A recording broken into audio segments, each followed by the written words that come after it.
नमो अरहन्ताणं नमो सिद्धाणं नमो आयर्याणं नमो उवज्जायाणं नमो लोये सवसाहूणम्।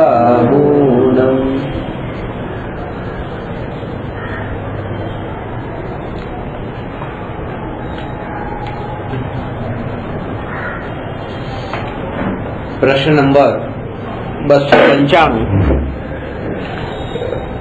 तत्वना श्रोतानु स्वरूप कहो।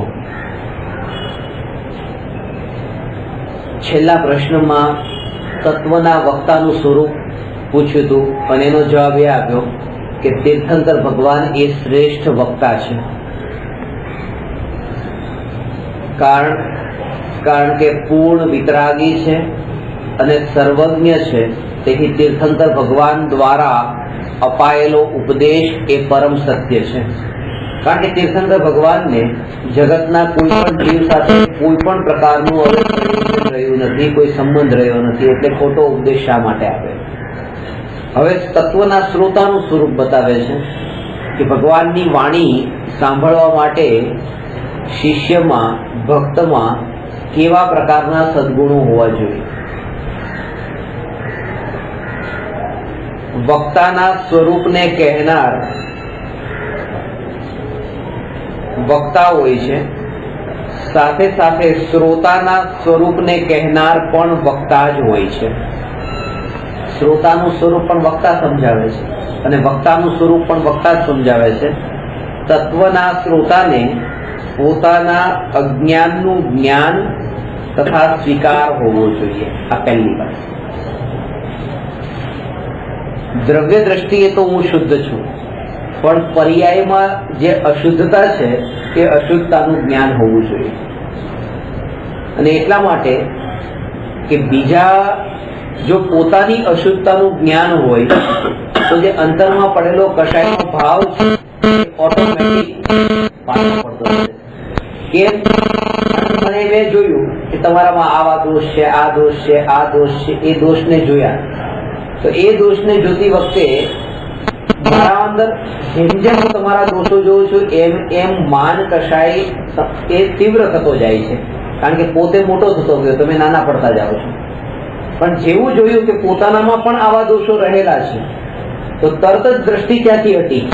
हवे जो कदाचित त्या दृष्टि जाय पण तो ए भावथी दृष्टि नहीं जाय जे भावथी पेला जती हती।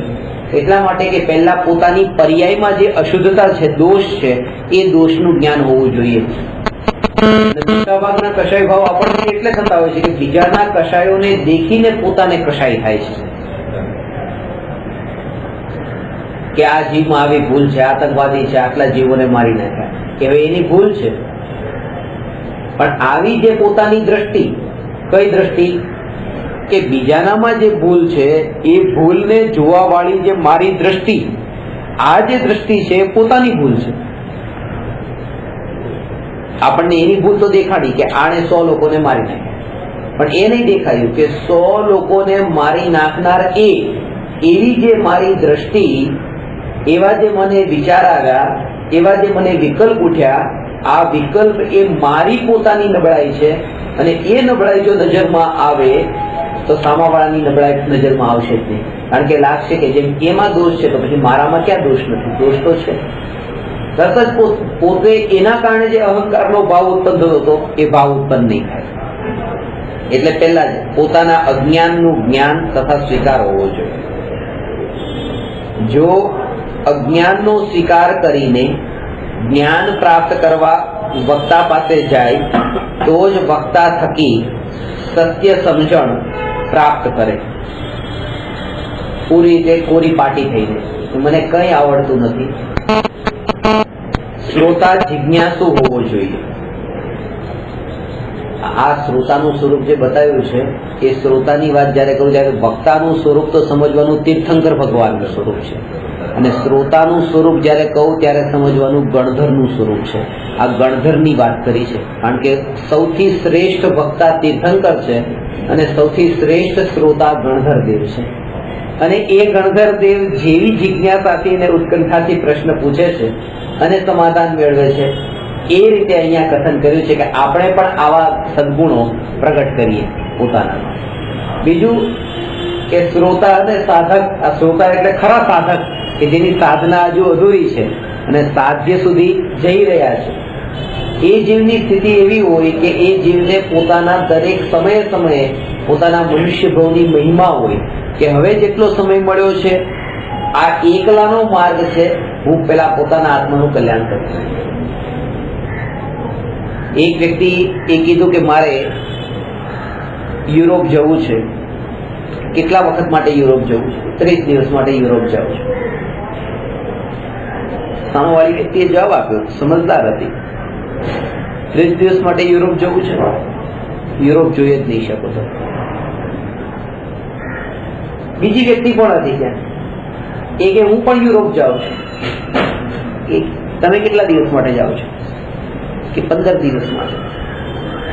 તો તમે થોડું યુરોપ જોઈ શકશો. ત્રીજી વ્યક્તિ હતી, એને કીધું હું તો 5 દિવસ માટે યુરોપ જાઉં છું. કે બસ તો તમે સારી રીતે યુરોપને જોઈ શકશો, નિહાળી શકશો. પેલી વ્યક્તિ કે હું 30 દિવસ માટે જાઉં છું તો એ નહીં જોઈ શકું, આવું કેમ? તો એને જવાબ આપ્યો કે જ્યારે તમે યુરોપમાં દાખલ થશો ને ત્યાં તમારા મનના અંદર એક વિચારની ધારા, એક ગ્રંથિ, એક ગાંઠ એવી બંધાયેલી જ હોય છે કે 30 દિવસ છે, ઘણો ટાઈમ છે. અને ઘણો ટાઈમ છે એ જે વિચાર છે એ વિચારના બળ પર જ તે એ દિવસો પસાર થતા જશે અને ક્યારે 30 દિવસ પૂરા થઈ જશે તમને ખબર પણ નહીં પડે અને તમારું જોવાનું અધૂરું રહી જશે. અને જેમ જેમ ઓછા દિવસ, આ 5 દિવસ વાળાને પણ કીધું કે તારી પાસે સમય નથી, તો એ પહેલા જ લખી જાય છે કે સમય બહુ ઓછો છે. અને ઓછો સમય એટલે પહેલા દિવસથી જ તે એટલો એલર્ટ રહેવાનો છો કે ક્યાંય પણ પોતાનો થોડો પણ સમય જો વેડફાઈ જશે તો આ જોવાનું બાકી રહી જશે. સમય નથી વેડફવાનો, 5 જ દિવસ છે, 5 જ દિવસ છે. એક મિનિટની કિંમત કરીને કે જે આત્માને જોવો છે, હવે જે એમ કે છે કે મારી પાસે સમય ઘણો છે, એ જીવ નહીં. અને જેને એમ લાગશે કે 5 વર્ષ જ છે તો થોડી સંભાવના છે, પણ જેને એવું લાગે કે આવતા ભલે એમ કહેતા હોય કે આયુષ્ય આપણને 80 વર્ષનું મળ્યું છે, પણ સિદ્ધાંતની દ્રષ્ટિએ 80 વર્ષ નથી. સિદ્ધાંતની દ્રષ્ટિએ શ્વાસોચ્છ્વાસમાં એની ગણતરી થતી હોય છે કે આ 80 વર્ષનું જે જીવન છે તો આપણે સ્થૂળ દ્રષ્ટિએ જોયું, બાકી તો એટલું છે કે આટલા શ્વાસ અંદર જવાના છે અને આટલા ઉચ્છ્વાસ બહાર આવવાના છે. આટલી ગણતરીમાં એ મનુષ્યનું જીવન મળે છે. એક શ્વાસ અંદર ગયો, આ બહાર આવ્યો, એની ગણતરી થાય છે અને એની ગણતરીની દ્રષ્ટિએ મનુષ્ય જીવન મળ્યું છે. પેલો સમય તો પકડમાં આવતો નથી, બાકી ગણતરી તો સમયના હિસાબે થાય છે, જે કાળનો સૌથી નાનો ભાગ છે. પણ આ પાછો શ્વાસ ખબર પડે છે આપણને. એટલા માટે જ્ઞાની એક સહી કહીને જાગૃત કરાવે છે કે તમારી પાસે આટલા શ્વાસોશ્વાસ બાકી છે અને હવે જે કાલે કરીશ એ જે ભાવ છે એ ભાવ અધૂરો ન રહી જાય. એટલા માટે જેટલું બને એટલું અત્યારે શીઘ્રાતિ શીઘ્ર બસ પોતે પોતાનું કલ્યાણ કરી લો અને બીજાને સાથે રાખીને નહીં, પોતે એકલા કરી લો. કારણ કે બીજાને જયારે સાથે રાખવા જશો ત્યારે તમારી પોતાની જે સાધના છે એ સાધનામાં પાછા બીજા કેટલાય પ્રકારના વિકલ્પ આવશે. કારણ કે માર્ગ એકલાનો હતો, સાધના ભલે ટોળાની વચ્ચે પણ તમે કરે ત્યાં બેસીને, પણ દ્રષ્ટિમાં એક હોત. જો એક હોત તમારી સાધના અધૂરી ન રહી. જ્યાં ટોળું સાથે છે ત્યાં સાધના અધૂરી રહી શકે, ત્યાં પરાધીનતા આવી શકે છે, કારણ કે ત્યાં બીજા ઉપર આધીન થવાનું છે.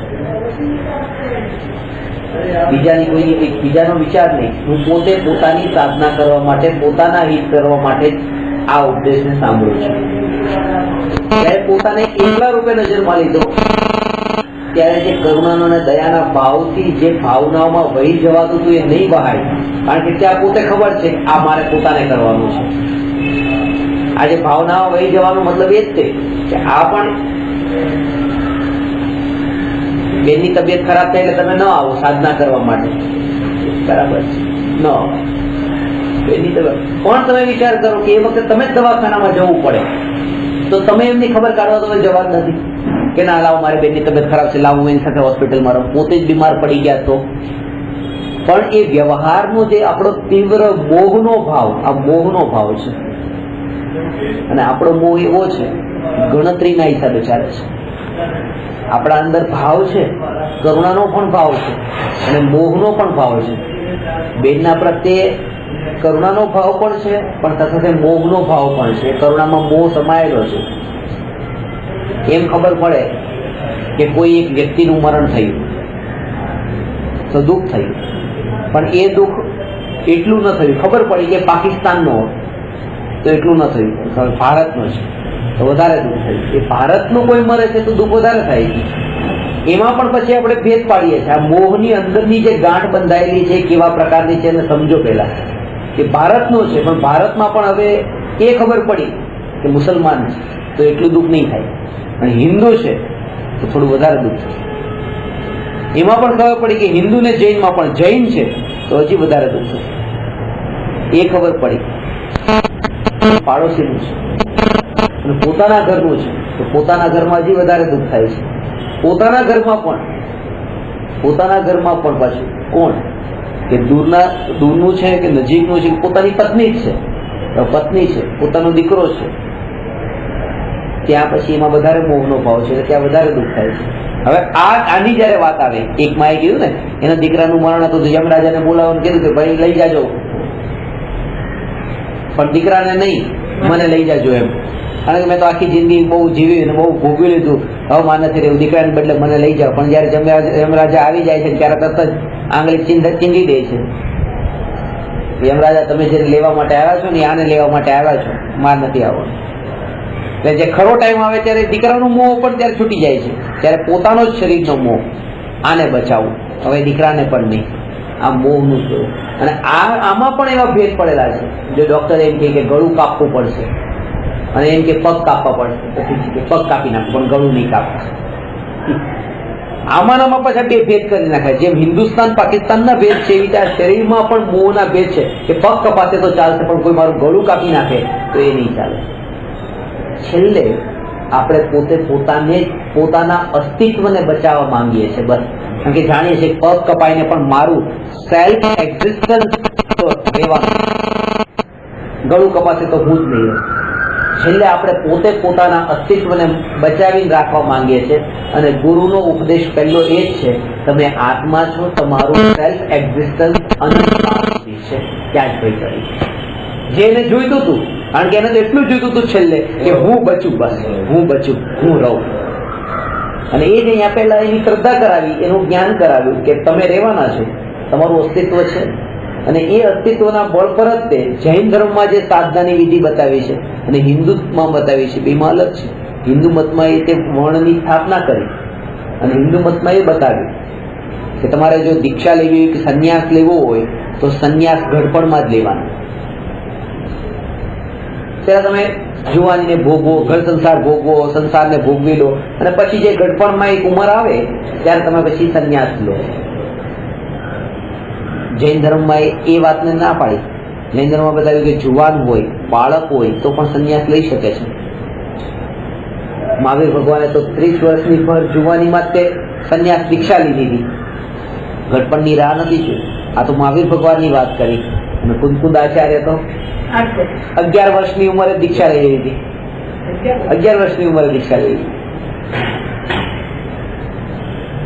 અને વિજય ક્ષેત્રમાં તો 9મા વર્ષે દીક્ષા લઈને કેવળ જ્ઞાન પામી જાય છે. તો કહેવાનો અર્થ એ કે ગડપણમાં જ એ સંન્યાસ લેવાનું જરૂરી નથી. અને એ લોકોનું કારણ એ છે કે તમે આખા જીવનના અંદર જે તમે ભોગને ભોગવ્યા, એ ભોગ ભોગવીને એ અસાર તમને લાગે કે કાંઈ મળ્યું નહીં તો તમે દીક્ષા લઈ. જૈન ધર્મમાં શું કીધું કે બાળપણમાં પણ લઈ શકાય. કેમ? કારણ કે આ જે આત્માનું જીવન છે એ ખાલી આ ભાવ પૂરતું નથી. ગયા ભાવમાં પણ હતો ને, ગયા ભાવમાં જે ભોગ ભોગવ્યા હતા એ ભોગની અસારતાની થોડી પણ, એ અસારતાની અસર જો એના અંદર થોડી પણ રહી ગઈ હોય તો એ બાળકને પણ દીક્ષા લેવાનો અધિકાર છે.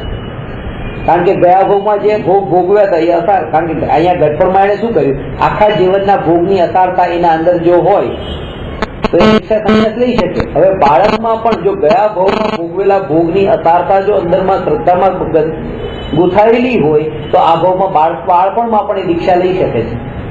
અને કોઈ ગરડો વ્યક્તિ જેને આ ભાવના ભોગની પણ અસારતા ન હોય તો પણ એ દીક્ષા માટે પાત્ર નથી, કારણ કે આ ભાવમાં ભોગવેલા ભોગ પણ જેને અસાર ન લાગ્યા હોય તો ગળપણમાં પણ એ પાત્ર નથી. અને કોઈ બાળકને ગયા ભાવમાં ભોગવેલા ભોગની અસારતાનો અંદરમાં શ્રદ્ધામાં સંસ્કાર દ્રઢ થયેલો હોય તો એ દીક્ષાનો અધિકારી છે. એટલે સાધક જીવ છે એ સાધક માટે ઉંમરની મર્યાદા નથી, એની નિત્યતાની મુખ્યતાથી જૈન દર્શનમાં સાધનાની નીતિ બતાવી છે. નિત્યતા એટલે પહેલા પણ હું હતો અને પછી પણ હું છું એ અસ્તિત્વ. અને આ જે અસ્તિત્વ છે આ અસ્તિત્વનું મૂલ્ય એણે ઝીરો કરી દીધું. આ અસ્તિત્વનું મૂલ્ય એટલે આ સંબંધોનું મૂલ્ય, આ સગા સંબંધીઓનું મૂલ્ય, ઘરનું, શરીરનું, આ જેટલું પણ જે એની પોતાની કિંમત હતી એ કિંમતને જેને ઝીરો કરી દીધી. આ જીવનની કિંમત ન રહી, જીવનની કિંમત ન રહી. જીવનની કિંમત કોણ ન રહી? કેમ ન રહી? કારણ કે પોતાનું જીવનમાં સમજાવ આ વાત સમજવા જેવી છે. હું આત્મા છે, મારું અસ્તિત્વ અનંત કાળ સુધી છે. ચૈતન્ય પ્રાણથી મારું અસ્તિત્વ છે. જાણવા રૂપ જે પરિણમન છે એ જ મારું અસ્તિત્વ છે. જાણવા રૂપ પરિણમન સિવાય મારું કોઈ અસ્તિત્વ નથી. આજે જાણવું છે એની સિવાય મારું કોઈ અસ્તિત્વ નથી. તો પછી આજે મનુષ્યનું જીવન હું જીવી રહ્યો છું એ જીવનનું કોઈ મહત્વ જ નથી, કારણ કે એ જીવન મારું અસ્તિત્વ ક્યાં છે? મારું જીવન તો જ્ઞાન અસ્તિત્વ છે. એટલે આજે રોજ ઉઠું છું, જમું છું, ચાલું છું, બોલું છું, વેપાર આદિ કરું છું, આ જે જીવન બધું જીવું છું એ જીવન મારું જીવન નથી. એ તો આ બધું દેહની ક્રિયાઓ છે. અને જયારે એ જીવનનું જ મૂલ્ય ન રહ્યું, એ જીવનનું જ મૂલ્ય ન રહ્યું તો એ જીવનને જીવવા માટે જે સાધનો, ગાડી, પૈસા, ખાવાનું, પીવાનું, સગા સંબંધીઓ, પરિવારજનો, ડોક્ટરો, આ કોઈનું મૂલ્ય નથી. કારણ કે એનું મૂલ્ય જેને આ જીવનનું મૂલ્ય છે. આ ડોક્ટર બહુ મોટા ડોક્ટર છે, બહુ મોટા ડોક્ટર છે. આવી મહિમા એને જ આવે છે જેને આ શરીરની મહિમા છે. જેને જાણ્યું શરીર ક્ષણિક છે, ક્ષણભંગુર છે, વિનશ્વર છે, તો એ શરીરમાં ગમે એટલી ટ્રીટમેન્ટ કરે તો પણ જયારે દેહથી આત્મા છૂટો પડે કોઈ બચાવી શકનાર નથી. તો પછી આ ડોક્ટરનું કોઈ મૂલ્ય જ નથી. જ્યાં સુધી આ શરીરને જેને અસાર જાણે પછી ડોક્ટરની મહિમા નથી રહેતી. અને જેને વધારે મહિમા હોય, શરીરની મહિમા કોઈને વધારે હોય, કોઈને ઓછી હોય, પણ જો શરીરની મહિમા છે, મહિમા શરીરની છે, મહિમા પરની છે, એટલા માટે એને તમને અધિકારી નથી. ભલે થોડી પણ પરની મહિમા રહી. એ પેલા વધારે મોહનો ભાવ હતો, હવે એટલો બધો નથી, પણ પર ઉપર ઉપયોગ જાય છે, દ્રષ્ટિ જાય છે, મૂલ્ય એનું છે. બસ પછી વધારે હોય કે ઓછું એમ નહીં, પણ એને એના લેવલમાં આત્મા કરતા શરીરના ઉપર દ્રષ્ટિ કરીને પ્રાયોરિટી આપી છે. જ્ઞાનનું અસ્તિત્વ હોય એની વિચારધારા જ એ પ્રકારે ચાલતી હોય. પહેલી વાત તો આ જે વિચારધારા જે ચાલે છે ને એ અત્યારે અજ્ઞાન દશામાં પૂરી શરીરની રીતે જ ચાલે છે. પૂરા શરીરના લક્ષ્ય જ વિચારધારા ચાલે છે. પ્લાનિંગ જે બધા ચાલે છે, પ્લાનિંગ બધા શરીરની દ્રષ્ટિએ જ ચાલે છે. આત્માની દ્રષ્ટિએ કોઈ પ્લાનિંગ જ નથી. અને જયારે તમે આત્માના ઉપર તમારું એકત્વ હોય, એના ઉપર દ્રષ્ટિ હોય, ત્યારે હું આત્માનું સ્વરૂપ બોલું ત્યારે તમારો હાથ પણ ન હલે, તમારા મોઢેથી આ જે શબ્દ નીકળે એ પણ ન નીકળે. અને હાથ પણ શા માટે હલાવું? જ્યારે તમે આનંદમાં તલ્લીન થઈ ગયા, એના અંદર તમે સ્થિર થઈ ગયા, તમને મુવમેન્ટ કરવાના પણ એ વિકલ્પ જ ન ઉઠે. કારણ કે આત્મા શબ્દ જ્યારે હું બોલું છું ત્યારે તમારી તન્મયતા એવી છે કે હાથ પણ નથી હલતો, મોઢામાંથી શબ્દ પણ નથી નીકળતા, આંખનો પલકારો પણ નથી ઝપકતો. એવી સ્થિતિ આત્માની સહજ આવે છે.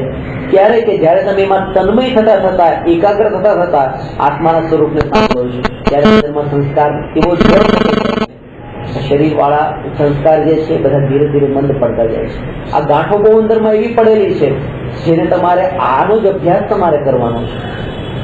હવે તમે જે અત્યારથી જાગૃત થઈને હવે આનો અભ્યાસ કરો નિરંતર. હું આત્મા. થોડું પણ મૂલ્ય વધારે છે કે ઓછું છે મહત્વ એનું નથી. મૂલ્ય જો શરીરનું છે વિચારધારા શરીરની રહેવાની છે.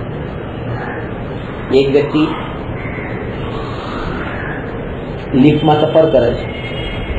લિફ્ટમાં અંદર દાખલ થઈ, કોઈ એક સ્ત્રી એકલી હતી, એના તરફ એને નજર કરી અને ખરાબ નજરે જોઈ, અને પછી એને પૂછ્યું,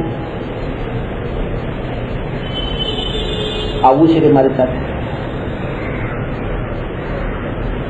100 રૂપિયા આપો? તો એને કીધું હા. સ્ત્રી આ પાડી, હા. બીજી પળમાં છે આ વ્યક્તિએ કીધું 2 રૂપિયા આપો, આવું છે? એટલે પેલી સ્ત્રી ફડકી ગઈ. શું સમજી છે કે મને? એટલે આને કીધું કે શું સમજીશું? એ તો પેલા નક્કી થઈ ગયું. જયારે 100 રૂપિયા પૂછે ત્યારે હા પાડી, ત્યારે જ નક્કી થઈ ગયું શું સમજી. હવે એ મતલબ નથી કે 100 માં આવે છે, 2 રૂપિયામાં આવે છે. નક્કી એ થઈ ગયું કે તું કોણ છે. સવાલ મૂલ્ય 100 રૂપિયાનું 2 રૂપિયાનો સવાલ નથી. ત્યાં સવાલ એ છે કે એ સ્ત્રી જે છે એ વેશ્યા છે, એ નક્કી થઈ ગયું. મિથ્યા દ્રષ્ટિનો મતલબ એ નથી કે જે આખો દિવસ શરીરની સેવા ચાકરીમાં રહે. મિથ્યા દ્રષ્ટિનો મતલબ એ છે કે જેની વિચારધારા આત્મા તરફથી હટીને શરીર ઉપર ગઈ, તરત જ એ મિથ્યા દ્રષ્ટિ નામ પામી ગયો. એની વિચારધારા સાથેનો સંબંધ છે. પછી આખો દિવસ એની સેવા ચાકરી કરીને સાબુ 5 વાર શરીરને ઘસે છે કે 1 વાર ઘસે છે કે નાયા વગરનો રહે છે, સવાલ એ નથી. સવાલ એ છે કે અંતરમાં જે જાણવા રૂપ જે ધારા છે, એ ધારામાં એ જોડાઈને ન રહીને એમાંથી બહાર નીકળ્યો, પછી ક્યાં નીકળ્યો મહત્વનું એ નથી. એ મિથ્યા દ્રષ્ટિ થઈ ગઈ. સવાલ એ નથી કે ક્યાં ગયો, સવાલ એ નથી, એની આત્માની ધારા નથી. એ કોઈ સવાલના જવાબ, કોઈ પણ માપ નથી. કોઈ એમ કે મારી પત્નીની તબિયત ખરાબ છે કે હું આત્મસાધના નહીં કરી શકું, કોઈ એમ કે મારી બેનની તબિયત ખરાબ છે, આત્મસાધના નહીં કરી શકું, અને તમે એમ કહો કે આ લોકો જ નથી કરવા તો હું નહીં કરી શકું. આ બધા બાના.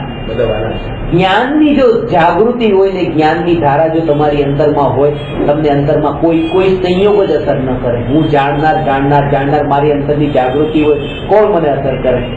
અંતરનો તમારો પોતે તમારો આનંદ તમે નતા લેતા એ વખતે.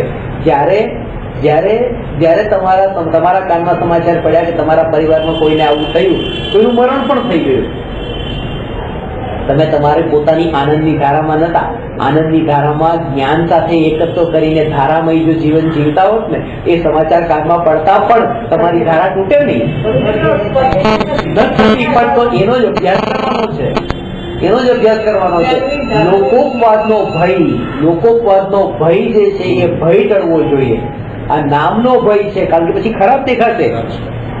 આ શરીરનું જે નામ છે, એ નામથી દીકરો કે છે માં તું કેમ આવું કરે છે, ભાઈ કે છે બેન તું કેમ આમ કરે છે, મમ્મી પપ્પા કે છે બેટા તું આમ કેમ કરે છે.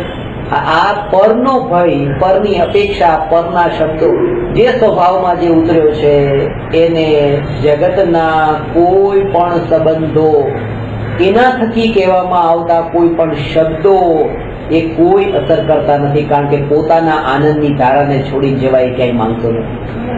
પોતાના બસ તો પોતાના સ્વરૂપ, તમારામાં એ સ્વરૂપ છે અને તમે એ ધારામાં રહી શકો છો. જો તમે એ જ વાતને બતાવે છે કે તમે ક્યાં ભૂલ કરી બેઠા.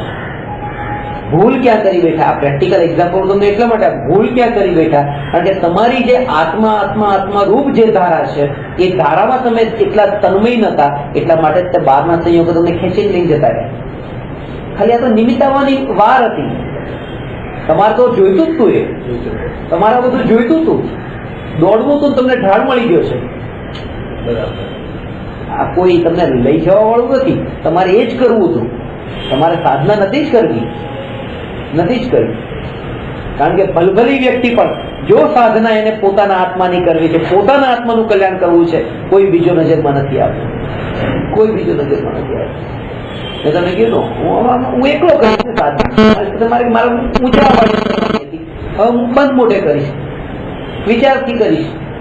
સાધના જ મારે કરવાની છે. અને જયારે સાધના કરવી છે ત્યારે મહત્વ એ નથી કે સામે કોણ છે, કારણ કે સામેથી છૂટી તો સાધના શરૂ થાય છે. તો પછી ત્યારે મહત્વ એનું રહેતું નથી સામે કોણ છે.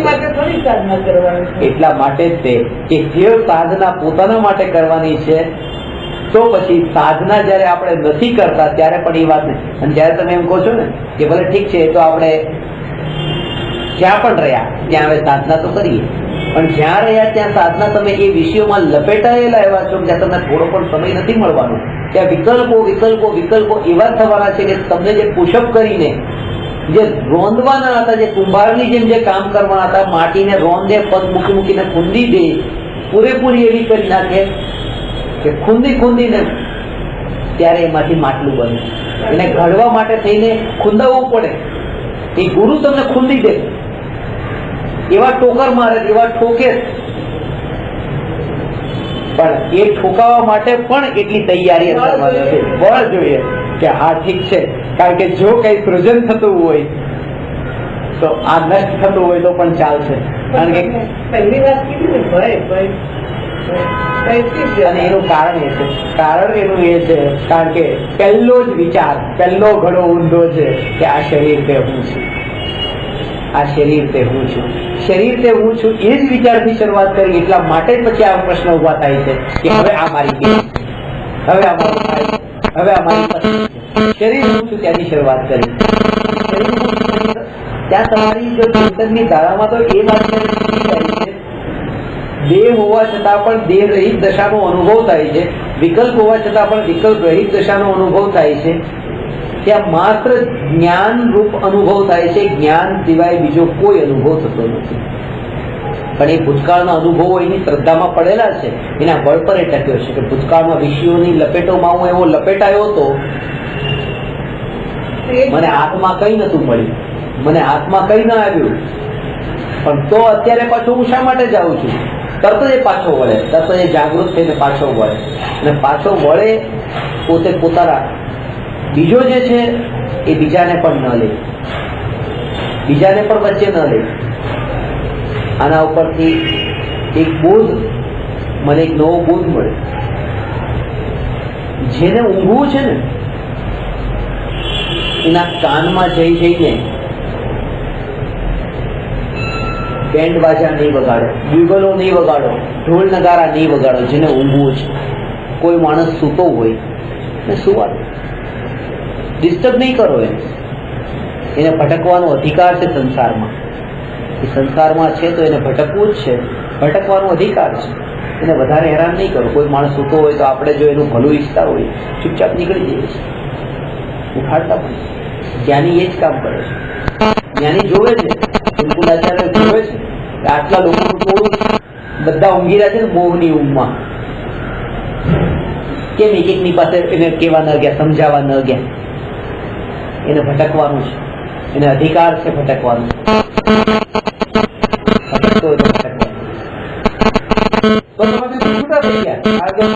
હવે તમને હું સુધારવા માટે જાઉં છું, તમારે ભટકવું છે, હું સુધારવા જાઉં છું, ત્યારે તો વિકલ્પોની પરંપરા વધે કે આ કેમ સાંભળતા નથી મારી વાતને, આટલું સંભળાવું છું સામેથી તો પણ. જેને ભટકવું છે એટલે ભટકવાનો અધિકાર છે, ભટકે. અને જેને સાંભળવું છે, જો જાગતો છે, ઊંઘતો નથી તો સંભળાવો, પણ જો ઊંઘતો હોય તો એને કઈ નહીં કરો, એને સંછેડો નહીં. ક્યારે ઊંઘમાંથી ઉઠે અને વધારે ગુસ્સો આવી જાય, મોટા ભાગે તો એવું જ થતું હોય છે. સવારે 5 વાગે બધા ઊંઘતા હોય અને અલ્લાહુ અકબર કરીને શરૂ થાય. ખાલી હિન્દુઓને નહીં, મુસલમાનને પણ એમ લાગે કે આ ક્યાં સવારમાં ઊંઘ બગાડી. નથી ગમતું, ભગવાનનું નામ પણ નથી ગમતું, કારણ કે જે સૂતો છે એને તમે જગાડો આ ભગવાનનું નામ લઈને તો પણ એને ભટકવું જ છે, તો એને આ રૂચવાનું નથી.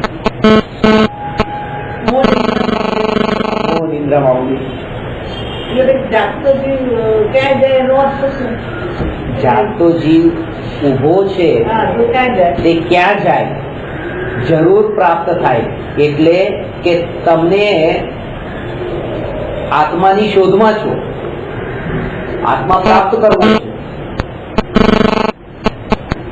હજી સુધી પ્રાપ્ત થયો નથી, નિરાશ થવા થઈ રહ્યા છો, કે મને આત્મા મળતો નથી, હવે શું કરવું, હવે શું કરવું. એટલે ગુરુ કહે છે કે જાગતો જીવ એટલે જાગતો આત્મા, જીવતો જાગતો અહીંયા છે જ, તે હાજર છે, સત્તા સ્વરૂપ છે, એ ક્યાંય જવાબ નથી. જરૂર પ્રાપ્ત થશે, તમને પ્રાપ્ત થશે, નિરાશ નહીં થાવ. જાગતો જીવ ઉભો છે એટલે કે જાગતો જીવ ત્રિકાળ સત્તા સ્વરૂપ છે, એટલે હું ત્રિકાળ સત્તા સ્વરૂપ છું, હું ત્રિકાળ સત્તા સ્વરૂપ છું. આવું કોણે કીધું? દ્રવ્ય કે પર્યાય? પર્યાય. અને આ પર્યાય છે એ શું કે છે? જાગતો જીવ ઉભો છે એ સત્તા સ્વરૂપ છે, તો આ પર્યાય છે અને આ દ્રવ્ય છે. તો જીવ જે ઉભો છે, જાગૃત છે, સત્તા સ્વરૂપ છે, એ દ્રવ્યની વાત છે, એ દ્રવ્ય સ્વભાવની વાત છે. તો જ્યારે આ પર્યાય કહે છે કે આ જાગતો જીવ ઉભો છે જે સત્તા સ્વરૂપ છે, તો જ્યારે પર્યાય દ્રવ્ય પર દ્રષ્ટિ કરીને તો શું થયું? જરૂર પ્રાપ્ત થઈ ગયું. એટલે જાગતો જીવ ઉભો છે તે ક્યાં જાય? જરૂર પ્રાપ્ત થાય. જ્યારે પર્યાય એમ કહે છે કે એની સત્તાનો નિર્ણય કરે છે, ત્યારે પર્યાયમાં એ દ્રવ્યની અનુભૂતિ થઈ જાય છે. પણ એકવાર એ નિર્ણય તો કરે, નિર્ણય તો કરે. તમે જેમ જેમ અત્યારે જેમ જેમ સૂક્ષ્મ થતા જશો ને વિચારોથી, પણ એમ એમ તમારા અંદર જે બીજા કેટલાય વિકલ્પોના વમળો જે બધા હતા, એ વિકલ્પના વમળો ઓટોમેટિક છૂટા પડતા જાય છે. એનું કારણ પણ એ જ છે. તરત જ સ્વભાવ ઉપર આવો, સ્વભાવનો ડાયરેક્ટ એનું કારણ એ છે તૈયાર એ જે મૂંઝવણમાં પડ્યા છે, એ મૂંઝવણના વિચારો ને વિકલ્પો જે અંદરમાં આવ્યા, એની પહેલાની પૂર્વ તૈયારી નથી કરી. પૂર્વ તૈયારીમાં તે તત્વના વિચારોની ધારા જે રહેવી જોઈએ, ધારા નથી રહી. તમારું ચાલવું, ઉઠવું, બેસવું, બોલવું, ખાવું, પીવું બધું જ જ્ઞાનમય જો એવો વિચારધારા રૂપે હોય તો એવી ઊંડી મૂંઝવણ પણ તમને ન આવે. વાંધો નહીં, એ એક સાથે નહીં પડે, એ એક સાથે નહીં પડે. તમે માનો આજે તમે માનો 2 મિનિટ પણ તમને વિચાર આવ્યો, 2 સેકન્ડ પણ તમે વિચાર કર્યો, આ તમને આવ્યો હું આત્મા છું, 2 સેકન્ડ માટે પણ એકવાર વિચાર આવી ગયો દિવસમાં, વાંધો નહીં. હવે આ જે બીજ રોપણું છે, આના બળ પર જ હવે કાલે તમને 5 મિનિટ માટે વિચાર આવશે, 10 મિનિટ માટે વિચાર આવશે. હવે તમારા વિચારની ધારા આ જે સ્થિરતા જે છે ને એ ક્રમે ક્રમે આવશે. હાથમાં ઘડિયાળ પહેરી છે, કલાકનો કાંટો છે, મિનિટનો કાંટો છે, સેકન્ડનો કાંટો છે. હવે તમને મેં ખાલી એમ કીધું કે આ સેકન્ડના કાંટા ઉપર જો, સેકન્ડના કાંટા ઉપર જો, બીજી કોઈ કાંટા નહીં જોતા, સેકન્ડ કાંટો જે ફરે છે જો, અને ફરતા ફરતા ફરતા ફરતા 60 સેકન્ડમાં 1 મિનિટ આખો ફરીને આવે છે, પછી બીજી 60 સેકન્ડમાં પાછો એકવાર ચક્કર મારીને આવે છે. હવે તમે કાંટાને જે કાંટો ફરી રહ્યો છે, ફરતા કાંટાને જોવો છો. જ્યારે તમે ફરતા કાંટાને જોવો છો ત્યારે પછી બીજા પણ 2 કાંટા છે, તમને તરત દ્રષ્ટિ જ નહીં જાય. તમારે એક જ કાંટો, તમારી દર્શન તમારા ઘડિયાળમાં એક જ કાંટો છે, પછી બીજા 2 કાંટા નથી. અને જેમ જેમ તમારી સ્થિરતા વધતી જાય છે એમ એમ પછી ત્યાં ઘડિયાળ પણ નથી, માત્ર કાંટો જ છે. હાથ પણ નથી, કાંટો છે, એ કાંટો ફરી રહ્યો છે, બસ એટલું જ છે. અને પછી તમારામાં એ ફરતો કાંટો પણ નથી, માત્ર કાંટો કાંટો કાંટો. અને એ જ્યારે તમે જોવો છો, આટલો તમે અભ્યાસ કર્યો, હવે તમે ગણતરી પણ ગણો, 1 2 3 4 5 6 7 8 9 બોલતા બોલતા તો પણ તમારી નજરમાં કાંટો છે, તો પણ નજરમાં કાંટો. કોઈ સાથે વાત કરો છો તમે, પણ એ જ વાત તમને બતાવું છું કે એકાગ્રતા એક દિવસમાં નહીં આવી. પહેલા દિવસે તો એને ઘડિયાળ, 3 કાંટા એ બધાની સાથે જોયું, પછી ધીરે ધીરે અભ્યાસ કરતા કરતા કરતા કરતા એ પહેલા દિવસે નહીં આવ્યું. અને પછી તો જયારે તમારી સાથે વાત કરતા કરતા પણ તમે મને બોલો છો કઈ, હું સાંભળું છું, જવાબ આપું છું, પણ ત્યાં કાંટામાં એ કાંટા સિવાય બીજું કઈ દેખાતું નથી. આવી સ્થિતિ આવે છે કે એક આત્મામાં હું જાણનાર, વાતમાં ડગલે ને પગલે ચાલતા જાણનાર, સ્કૂટર પર બેઠા હું જાણનાર, ઉતર્યા હું જાણનાર, ગાડીમાં બેઠા જાણનાર, ઉતર્યા જાણનાર, કોઈને મળ્યા હું આત્મા જાણનાર. આ જાણનાર જે સંસ્કાર છે એ સંસ્કાર આ સંસ્કાર એકરૂપ સંસ્કાર નથી રાખતા. એટલા માટે હું જાણનાર માત્ર છું, બસ આટલું જ. આ જે થયું છે હું જાણનાર. તો ત્યાં જે તમે ભય આવે ને, મૂંઝવણ બહુ થઈ ગઈ છે, બહુ મૂંઝવણ થઈ જાય છે, ત્યારે પણ આ જાગૃતિ રાખો, હું આત્મા. મૂંઝવણ થઈ છે એનું પણ ધ્યાન રાખો. તો મૂંઝવણમાં તમે એકત્વ કર્યું એટલે તમને દુઃખ થયું, પણ હું જાણનારમાં એકત્વ કરો તો મૂંઝવણમાં એકત્વ ન રહ્યું. એ પણ જે છે બધું પર્યાય સ્વરૂપ છે. જે રસ્તો નથી મળતો, કોને નથી મળતો? પર્યાય. અને દ્રવ્ય સ્વભાવમાં પણ દ્રવ્ય સ્વભાવ શું છે? બસ. તો જયારે જેવો દ્રવ્ય સ્વભાવ જાણવું છે એ જયારે તમે નજર કરો છો ત્યારે પર્યાયની મૂંઝવણ પછી રહેતી જ નથી. પણ એ નથી કર્યો અભ્યાસ એટલા માટે જ મૂંઝવણ રહી છે. હજી સુધી નથી કર્યું એટલા માટે આ રહી છે. એનો અભ્યાસ કેવી રીતે કરવાનો છે કે બેનો ભેદ જાણવાનો છે, કે જે પણ પર્યાયમાં ભૂલ થઈ રહી છે એ બધી પર્યાય છે, એ દ્રવ્ય સ્વભાવ નથી. નિર્ણય આવ્યો. નિર્ણય ક્યાં આવ્યો? કે પર્યાય દ્રવ્યનો જે ભેદ જાણ્યો ને, આ જ નિર્ણય. કે પર્યાય મારું સ્વરૂપ નહીં ને હું દ્રવ્ય એ મારું સ્વરૂપ, આ જ નિર્ણય. પેલું ક્ષણિક છે, આ નિત્ય છે. તો કેટલાય પણ પ્રકારના વિકલ્પો આવે, તો વિકલ્પોના કાળે પણ એકત્વનો જે ભાવ છે, એકત્વનો ભાવ આત્મા સાથે જ છે. મને કેટલાય વિકલ્પ આવ્યા, આમ કરવું છે, આમ કરવું છે, આમ કરવું છે, આમ કરવું છે, આમ કરવું છે. એ વિકલ્પ પ્રોબ્લેમ હોય, કારણ કે એકત્વનો ભાવ આત્મા સાથે હોય એ શ્રદ્ધાનું કાર્ય છે. વિકલ્પોની પરંપરા જે ચાલે છે એ ચારિત્રનું કાર્ય હોય એવું નહીં છે. એટલે એટલા માટે જ્યાં શ્રદ્ધામાં સુધારો કરવાનો છે ત્યાં થયો નથી, અને ચારિત્રથી પહેલા સુધારો કરવા ગયા છે.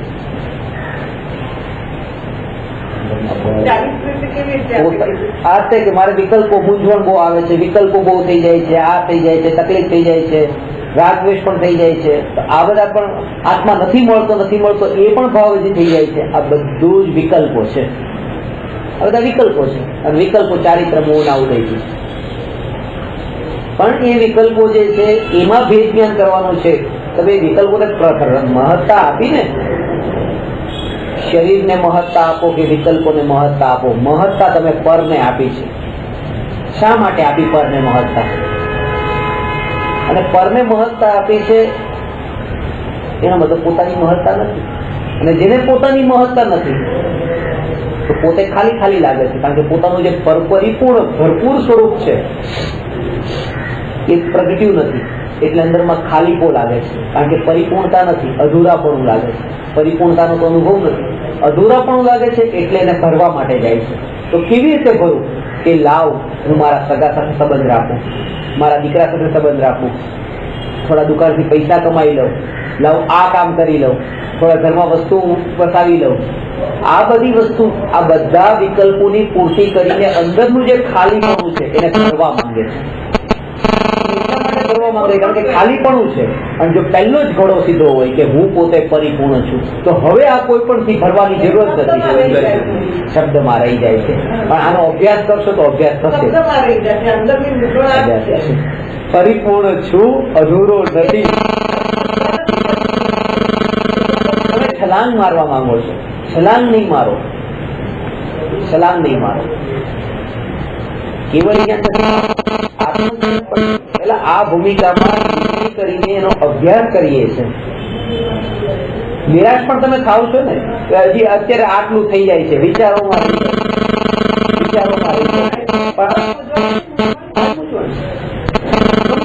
પણ વિચાર કરીએ છીએ, સાંભળીએ ત્યારે રહી જાય છે, પણ હજી પચતું નથી, હજી પરિણમતું નથી, હજી પરિણમતું નથી, પરિણમતું નથી. આ પરિણમતું નથી એ શું છે? વિકલ્પ. પરિણમતું નથી એ વિકલ્પ છે. ક્યાં પરિણમતું નથી? દ્રવ્યમાં કે પર્યાયમાં? પર્યાયમાં. તો જેમ તમે આ શરીરની ગરમ તાવરૂપ પર્યાય છે, તો એ પર્યાયમાં અટકતા હતા. તાવ આવ્યો, તાવ આવ્યો, તાવ આવ્યો, તાવ આવ્યો, તાવ આવ્યો, આ પર્યાયમાં અટકતા હતા. પર્યાયમાં અટકતો તાવ મટી ગયો, હવે ચાલો સારું થઈ ગયું. તો જે અટક્યા હતા શેમાં અટક્યા હતા? પર્યાય. પર્યાયમાં અટક્યા હતા. અને હવે ક્યાં અટક્યા? કે મને અત્યારે હજી આ થતું નથી, ઉપયોગ આત્મા. બસ, તો બહુ મોટી ભૂલ નથી, બે ભૂલ એક સરખી જ છે. કે મને હજી મૂંઝવણ બહુ થાય છે. પેલો જીવ પાપમાં જેવો અટક્યો છે, ભોગોમાં અટક્યો છે, તમે પણ એવામાં જ અટક્યા. પણ ઉપર નથી આવ્યા. લાગતું હોય છે કે મને બીજા કોઈ ભાવ નથી રહ્યા, એકમાત્ર બસ સમ્યક દર્શન, આત્મજ્ઞાન, પોતાની અનુભૂતિની જે ઈચ્છા છે, બીજું કંઈ નથી. સમ્યક દ્રષ્ટિની એ પણ ઈચ્છા નથી. કારણ કે જેને દ્રવ્ય સ્વભાવમાં એકત્વ કર્યું એને આ પર્યાય વાળી આકુળતા કેમ મટી ગઈ? કારણ કે દ્રવ્ય સ્વભાવ પરિપૂર્ણ છે, એમાંથી થોડા પણ હટો નહીં. પર્યાયમાં પરિવર્તન આવે જ છે, પણ પર્યાયમાં પરિવર્તન કરવાનું ને પર્યાય પ્રગટાવવાના વિકલ્પો એ પર્યાયમાં પરિવર્તન નથી લાવતા. દ્રવ્ય વાળો પક્ષ એટલો જોરદાર હોય શ્રદ્ધામાં, હું દ્રવ્યથી આ છું, હું આ છું, એ જો વિચારમાં રહી અને એ સંસ્કાર રહેશે, ઓટોમેટિક પરિણમન થાય છે. એ વિચાર ત્યાં શ્રદ્ધાને પરિણમાવતો હોય છે દરેક સમયે પકડમાં નથી આવતું. એ જ કારણ છે. આત્માની વાત સાંભળો છો, તમને સમજાવે છે ગુરુ, અને વિષયના ભોગો તો કોઈ સમજાવતા નથી, શીખાડતા નથી, તો પણ વિચારોમાં અને ધારામાં એ જ કેમ રહે છે અને આ કેમ નથી રહેતું? દ્રવ્ય સ્વભાવનો આશ્રય, દ્રવ્ય સ્વભાવનો આશ્રય નથી. વાત એ જ છે. પાછી મૂંઝવણ છે તે પર્યાયમાં છે. પ્રભુ તમે પરમાત્મા છો, પરમાત્મા છો એ વિચારની ધારા જેને રહે છે એને મૂંઝવણ નથી રહેતી. જેને પરમાત્મા થવું છે એને મૂંઝવણ થશે. પરમાત્મા થવું છે ને મૂંઝવણ થશે કે હું ક્યારે થઈશ પરમાત્મા. આ તો પંચમ કાળ છે પાછો. પંચમ કાળમાં તો પરમાત્મા થતા નથી, એટલે વધારે મૂંઝવણ થાય.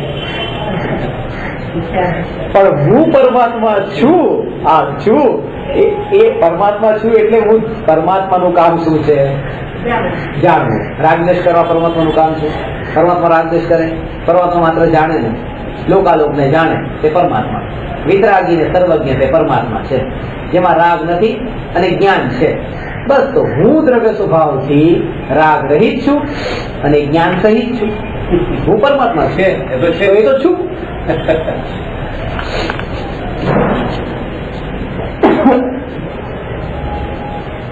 આ ટ્રેક વગર ક્યારેય સમ્યક દર્શન નથી થતું. જેને પણ થાય છે પૂરેપૂરો આમાં આ વિચારધારામાં જે તલ્લીન થયો છે દ્રવ્ય સ્વભાવમાં, એને જ આદર નહીં થાય. અને પછી તમને તમે પુષ્પાબેન, તમે વ્યવહારમાં બહુ કાચા છો, ત્યારે અંતરનો ત્રિકાળી ધ્રુવ ભગવાન આત્મા, આ શબ્દો જ્યારે કામમાં પડ્યા ત્યારે જે જ્ઞાન પર્યાયમાં જણાયા, એ જ્ઞાન પર્યાયમાં જે આકાર થયો આ શબ્દોનો, એ આકાર જે છે એ શબ્દોનો નથી, આ જ્ઞાનનો જ આકાર છે. આ જ્ઞાન જ છે. આ જ્ઞાન છે તે હું છું, જ્ઞાન છે તે હું છું, એટલે હું પરમાત્મા છું. અને આ ધારા તમારી ત્યાં રહી તો પેલા કોઈ કીધું, જતા રહ્યા, પર્યાય નિશ્ચિત થઈ ગઈ. પણ આ જે જાગૃતિ અંદરમાં હતી દ્રવ્ય સ્વભાવની દ્રઢતા વાળી, એ ટકી રહે. કારણ કે દ્રવ્યનો આશ્રય તો દ્રવ્ય ટકી જ રહે છે, તો એ જાગૃતિ પણ ટકી જ રહે છે. પર્યાય ટકતી નથી. પર્યાય વાળા જે વિચારો છે, સંસ્કારો છે, પણ ટકતા નથી, એ પણ વિલીન થઈ જાય. અભ્યાસ કરી જો આ વાત તો જો, અને આ વાતને તમે ખાલી વિચાર કરજો. અડધો કલાક, 1 કલાક, 2 કલાક સાંભળીને તમારા સંસ્કાર જો આવા દ્રઢ થતા હોય, તમે વિચારો સુધી છૂટતા હો, તો કેમ આવી ધારામાં તમારે વધારે નથી રહેવું? જો તમને અંતરમાં લાગ્યું હોય કે ખરેખર શાંતિ લાગી, આ વાત સાંભળી તો મને શાંતિ લાગી, તો આ ધારામાં વધારે કેમ નથી રહેવું? ચાલો 2 કલાકના 4 કલાક હવે બેસો, 4 કલાકના 6 કલાક બેસો. પણ અંતરથી જ્યાં સુધી શાંતિ નથી લાગતી ત્યાં સુધી બેસવાનો ભાવ નથી આવતો. અત્યારે બેઠા છો, અંતરની શાંતિ નથી લાગી. આમાં પણ વિકલ્પો વાળી શાંતિ છે. અત્યારે તમને શાંતિ લાગે છે, આ વિકલ્પો વાળી શાંતિ છે, આત્માની શાંતિ નથી. વિકલ્પ એ કર્યો હતો કે હું પ્રવચન સાંભળવા 2 કલાક જાઉં છું, અને એ વિકલ્પની પૂર્તિ સમયે થઈ રહી છે, અને એ વિકલ્પની પૂર્તિનો આનંદ લઈ રહ્યા છે. કારણ કે જેવા 2 કલાક પૂરા થાય એ તરત હવે થશે, હવે ક્યારે ઉભા થઈ અશાંતિ ઉભી થશે. કારણ કે એ વિકલ્પ પેલા નતો કર્યો કે 2 કલાકથી વધારે સાંભળવું છે, અને ઘટના તો ઘટી રહી છે પાછી. અને આ તો અમે ધાર્યું જ નતું કે 2 કલાકથી વધારે સાંભળવાનું, પાછી આકૃતા થશે કે હવે ક્યારે ઉભા થઈ ગયું. અત્યારે પ્રવચનની આત્માની વાત કાનમાં પડે છે એનો આનંદ નથી આવતો, આ વિકલ્પોની પૂર્તિ, અને એ જ અંતર છે અજ્ઞાની અને જ્ઞાની. પ્રવચન સાંભળવા જવાનો વિકલ્પ છે અને એ વિકલ્પ પૂરો થઈ ગયો છે, સંભળાઈ ગયું. અને હું તમને આજે કઈ બતાવું જ નહીં, અને ખાલી હાથ પાછા આવો તમે સાંભળ્યા વગરના. તમે કહેશો લ્યો આજે મજા નહીં આવી, કઈ મળ્યું નહીં, નિરાશ થઈને આવશો. કેમ નિરાશ થઈને આવ્યા? એટલા માટે નહીં કે આત્માની વાત નથી સાંભળી, એટલા માટે કે વિકલ્પોની પૂર્તિ નથી. આ સીધી વાત છે. આ તો એના જેવું છે, દુકાનમાં વસ્તુ લેવા ગયા, પૈસા લઈને ગયા હતા, વસ્તુ લેવા ગયા હતા, દુકાન બંધ હતી, પાછા ખાલી હાથ આવે, નિરાશ થઈને આવ્યા. એના જેવું જ છે કે ત્યાં જે વિકલ્પની પૂર્તિ નથી એમ અહીંયા વિકલ્પની પૂર્તિ નથી. ત્યાં વિકલ્પની પૂર્તિ થઈ, વસ્તુ મળી ગઈ, પાછા આવ્યા ઘરે. આ વિકલ્પની પૂર્તિ થઈ, આત્માની વાત સાંભળી પાછા આવ્યા.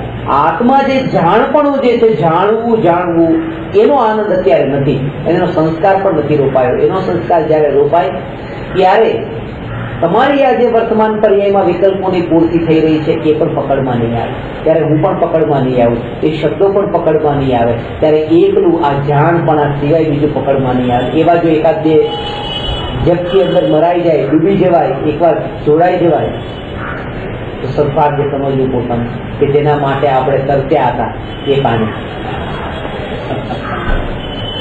એ લક્ષ્ય લઈને નહીં આવવું કે 1 કલાક હું બેઠી છું, પૂરેપૂરી તલ્લીન થઈને બેઠી નહીં. જો જગતી અંદર લાગી જાય સફળ થઈ ગયા. કારણ કે એ જ તમને એને વારંવાર કરવાની જરૂર છે. દીવા તળે સળગાવી છે, વાટ આગળ એક પણ માટે લગાડી. હવે દીવો હંમેશા માટે પ્રગટાવી, પણ દીવા એક પળ ખાલી સ્પર્શ ના થઈ અંતરમાં, એક પળ માટે પણ આ જ્ઞાન તે હું એવી જો અંતરમાં સ્પર્શ ના થાય, બહારનું વિસ્મૃત પણ થઈ જાય, એને હવે કઈ ફરક નથી પડતો. સાંભળવા ગયા હતા, સંભળાયું કે નહીં સંભળાયું, વિષય અધૂરો રહી ગયો કે પૂરો થયો, પ્રશ્ન કેટલા નંબરનો હતો એનું શું ચાલતું, કઈ નહીં. કારણ કે એ તો પોતાના વિકલ્પથી પણ જયારે છૂટો પડ્યો તો આ પ્રશ્ન તો બહુ દૂર છે. એવું અંદરમાં ઉતરે એ જીવને આ અભ્યાસ પણ આ પ્રકારે જ થાય છે. હું તમને કઈને અંદરમાં તમારામાં અભ્યાસ દ્રઢ થાય એ રીતે કહું છું. અભ્યાસ આવો જ દ્રઢ કરો, અને ત્યારે જેવી તમે અંદરમાં જપકી લગાવી ને તરત બહાર આવ્યા, બહાર આવો ત્યાર પછીનું તમારું આખું જગત છે એ જગતમાં તમને હવે કઈ હવે બોજરૂપ નથી લાગતું. 100 કિલો વજન માથા ઉપર નીચે ઉતરે તો કેમ હળવા લાગે ને, આ એના જેવું છે. બોજ હતું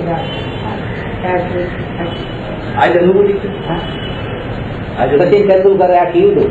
સચિન તેંડુલકર ની જયારે 100મી સદી મારી ને પછી પત્રકારો એને પૂછ્યું કેવું લાગે છે 100 સદી મારી, તો મારા માથા ઉપર 50 કિલો વજન હતું, ઉતરી ગયું, આજે એવું લાગે છે.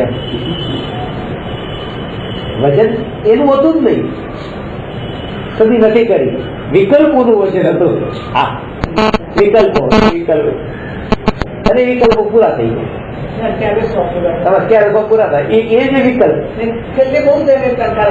કેવું થયું કેવા એટલે આ જે પર્યાય છે એ પર્યાયમાં પણ પોતાના દ્રવ્ય સ્વભાવને જાગૃત રાખીને જગતને પછી જાણે. જગત જયારે કહું ને ત્યારે જગતનો મતલબ અમેરિકા અને લંડન એ નહીં, જગતને જયારે જાણે ત્યારે આ એક પ્રદેશ ઉપર થવા વાળા રાગના વિકલ્પો પણ જગતની કેટેગરીમાં જાય છે. કારણ કે એને તો પોતાને જ્ઞાનમય માન્યો છે, એમાં તો રાગ છે નહીં, રાગ તો જગતમાં ગયો. એટલે જયારે લઈને જયારે જગતને જાણે ત્યારે એ રીતે જાણે છે કે બસ જાણતા જુદો એ મારામાં નથી, એનામાં નથી, અને હું પોતે પોતાનામાં જ છું. ત્યાં પછી સમાપ્ત થઈ. બેમાં શું ભેદ કરીને જાણે છે. આ પ્રેક્ટિકલ સાધના છે. ઉભા થઈને આજના દિવસ તો ખાલી કરજો, આ એક દિવસ તમે કરજો. બધા વિકલ્પો પ્રેક્ટિકલ સામાયિક થઈ ગયું. 24 કલાકનું સામાયિક થઈ ગઈ, 48 મિનિટ નહીં, 24 કલાકનું સામાયિક. વાત સમજ બહુ કૃષ્ણ વાત છે આ વાત.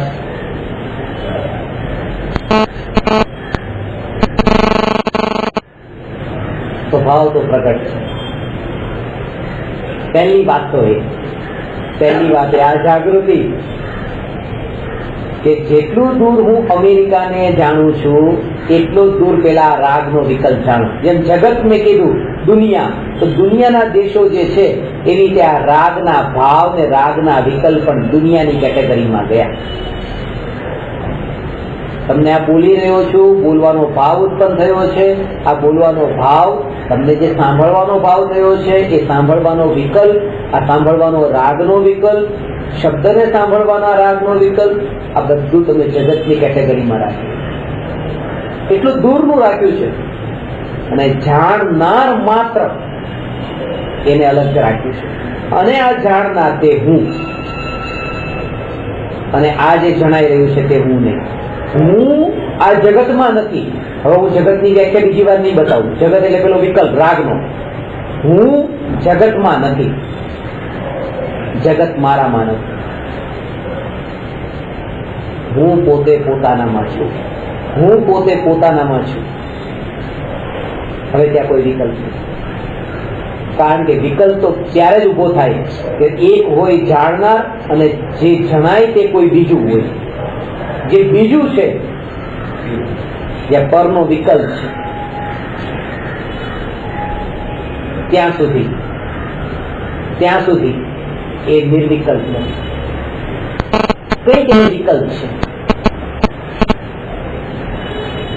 એક વ્યક્તિ કોઈ ગુરુને કીધું કે મને જ્ઞાન આપો, મારે ઉપદેશ જોઈએ છે આપની પાસેથી, જ્ઞાન મળશે. તો એ ગુરુ એવા હતા, આપી દઉં કે ક્યારે આપવાનું છે જ્ઞાન? આપને જયારે સમય હોય ત્યારે હું આવી જઈશ. અત્યારે જ કે ચલો આપવા માટે આવી જાઓ. જ્ઞાન આપવાનું છે. પ્રત્યેક આત્મા એક સમાન છે. હું આત્મા છું. હું આત્મા છું. સમસ્ત પર પદાર્થોથી ભિન્ન છું. બેઠા હવે જવાનું છે જ્ઞાન આપવા માટે. શિષ્ય પણ સાથે છે. એને કીધું કે ઉભા રહો, હું તમને મારું વાહન કાઢું. એમણે વાહન કાઢ્યું. એ ગુરુનું વાહન હતું ગધેડો. ગધેડા ઉપર બેઠા. શિષ્ય પાછળ આવે. પોતે ગધેડા ઉપર બેઠા પણ ઊંધા મોઢે બેઠા. ઊંધા મોઢે બેઠા.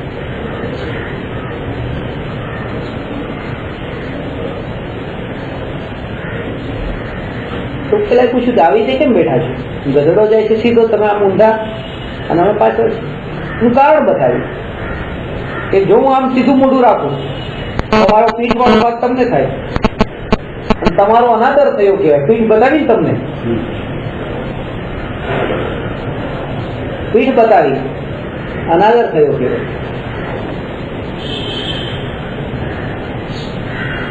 પેલા એ કીધું શિષ્યોએ કે સામેથી પણ કેટલાય લોકો આવે છે પાછા.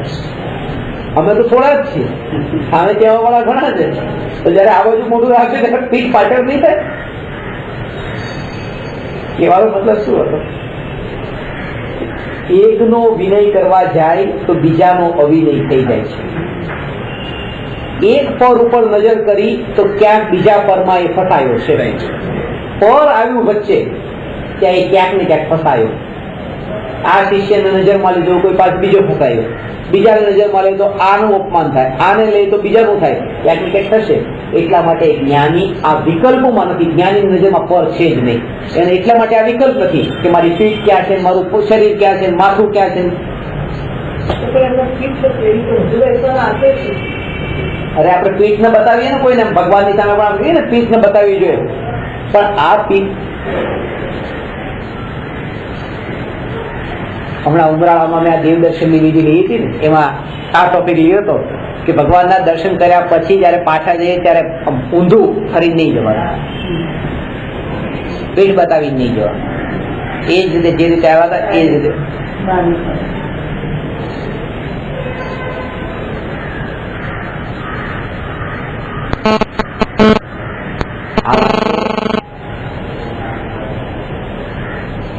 કેવા માટે છે, કેવા માટે છે, હકીકત શું હોય છે? આ એનું ફળ નથી દેવદર્શનનું. દેવદર્શનનું ફળ તો એ છે કે દેવદર્શન કર્યા પછી પોતે પોતાના સ્વરૂપમાં જેટલો સ્થિર થયો, પોતાની ધારા જેવી અંદરમાં વહેવા લાગી, પોતાના અતિન્દ્રિય આનંદમાં જેવો વહેવા લાગ્યો, આ એનો એન્ડ છે ને. આ શરૂઆત બરાબર હતી કે શરૂઆતમાં મોઢામાં કઈ ન હોવું જોઈએ, કારણ કે ત્યાં તો હજી અંદર આવતો હતો, પણ અંદર આવવાનું ફળ તો એ હતું કે હવે પોતે પોતાનામાં ઉતરી ગયો, પોતે ઉતરી ગયો. એટલે હું ખાસ આ વાતને કહું છું, જો દેવદર્શન કરીને પાછા ફર્યા તમને જો હજી ધ્યાન રહી જાય છે કે તમારી પીઠ ક્યાં છે, તો સમજો કે હજી ફળ નથી મળ્યું દેવદર્શનનું. ફળ તો એ છે કે હવે એ ખબર નથી રહેતી. એ વાત બરાબર છે કે નીતિ અને કુટિલતા નથી, માયાચાર નથી, ખોટું નથી કરવા માંગતા કે ભાઈ અમારી પરિણતિ એવી નથી પ્રગતિ, એટલે ભલે લોકો બરાબર જે રીતે પીઠ બતાવ્યા વગર પાછા આવતા હોય એની રીતે સાચા છે, કારણ કે એ વાતને બતાવી રહ્યા છે કે હજી અમને ફળ નથી મળ્યું જે મળવું જોઈએ. બાકી ફળ એનું એ છે કે જયારે એ ત્યાંથી ઉભો પણ થાય, બહાર પણ આવે છે, તો પરમાત્માના દર્શનથી નિજ આત્માનું દર્શન કેવું થયું છે કે હવે ખબર જ નથી. હવે તો બધા પરમાત્મા દેખાય છે. જો આ પરમાત્માને પીઠ ન દેખાડો તો કોઈ બીજા પરમાત્મા પાછા પીઠ દેખાવાની છે એને પણ હવે આ ભેદ નથી રહી. હવે એ આ બધામાં અટકતો નથી. એ તો પહેલા અંદર દાખલ થતી વખતે એને હતું, ભૂમિકા અનુસાર હતું, પણ હવે એ પોતે પોતાનામાં ઉતર્યો છે.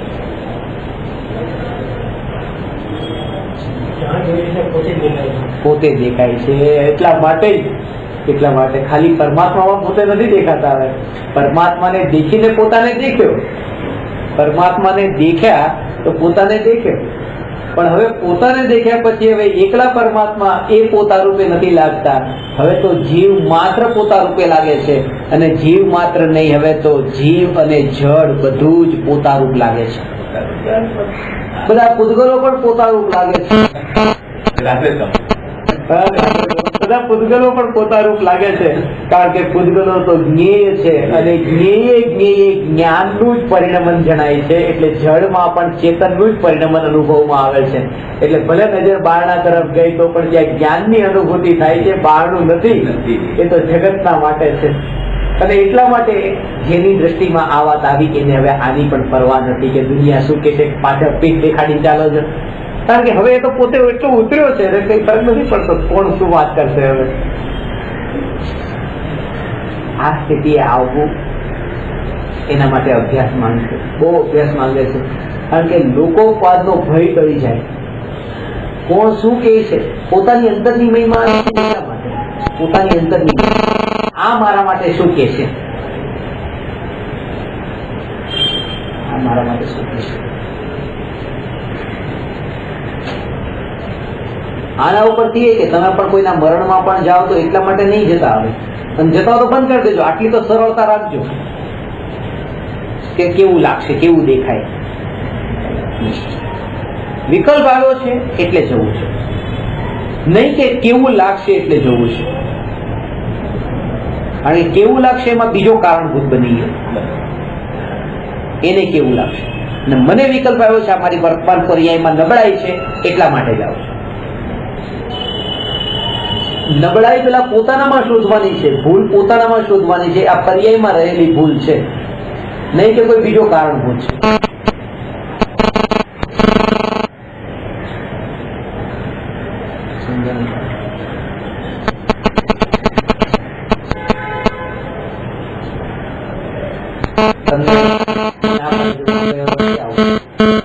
આવા બિન બદલે 3 તમારો રુચિ છે ને બહુ એટલા માટે આવી. આવું નથી, આવું બિલકુલ નથી. વિકલ્પ છે. દરેક જીવ પોતે પોતાના વિકલ્પની પૂર્તિ કરે છે, બીજાનું કંઈ કરતો નથી. વાત કઠોર છે પણ પચાવવી જરૂરી છે. કુંકુંદાચાર્ય પણ આપણું ભલું કંઈ કર્યું જ નથી, ભલું કરવાનું પણ કંઈ કર્યું નથી. જે કંઈ કર્યું એ પોતાના રાગના વિકલ્પની પૂર્તિ કરી. એ વાત સરસ છે કે આપણે વિનયનો ભાવ આવે એ પોતાના વિકલ્પની પૂર્તિ છે, પણ પોતે તો પોતાના વિકલ્પની પૂર્તિ કરી, બીજું કઈ નથી કર્યું. કેમ? એમ નહીં કે ભવ્ય જીવોને જ્ઞાન મળે તો જ્ઞાન મળે એવું હોત તો પછી વધારે કેમ ન લખ્યું? અંતર્મુહૂર્તમાં આત્મામાં લીન થતો તો અંતર્મુહૂર્તે બહાર આવું હતું વધારે લખવા માટે કે આ જીવો આટલા રુચિ વાળા છે, લાવને થોડું વધારે લખવું. જ્યાં વિકલ્પ નતો તો ન લખ્યું, વિકલ્પ હતો તો લખ્યું. વિકલ્પની પૂર્તિ કરી, પોતાના જ વિકલ્પની પૂર્તિ. નહીં તો મહાવીર ભગવાન પછી એ રીતે ઉપદેશ જ કેમ ના આપતા રહે? ઉપદેશ કેમ ના આપે? કારણ કે લક્ષ્ય જે છે એ ઉપદેશ આપવાનું નથી, આ તો વિકલ્પની પૂર્તિ છે. અને આ જો જાગૃતિ રહી તો પણ કે મોટા ભાગે જે આનંદનું કારણ છે એ આ વિકલ્પોની પૂર્તિ, દુઃખનું કારણ એ વિકલ્પોની પૂર્તિ ન થવી નથી.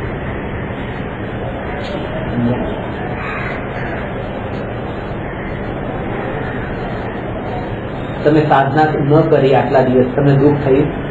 દુઃખ તો થાય. આટલા દિવસનું સ્વાધ્યાય છૂટી ગયો આપણો, 8-8, 10-10 દિવસ એવો સ્વાધ્યાય થાત, પેલા પોઈન્ટ્સ મેં બધા લખ્યા, તમારા માટે તૈયાર કર્યા, મહેનત કરી, કે બધું સાંભળી ગયા કોઈ બીજા આવીને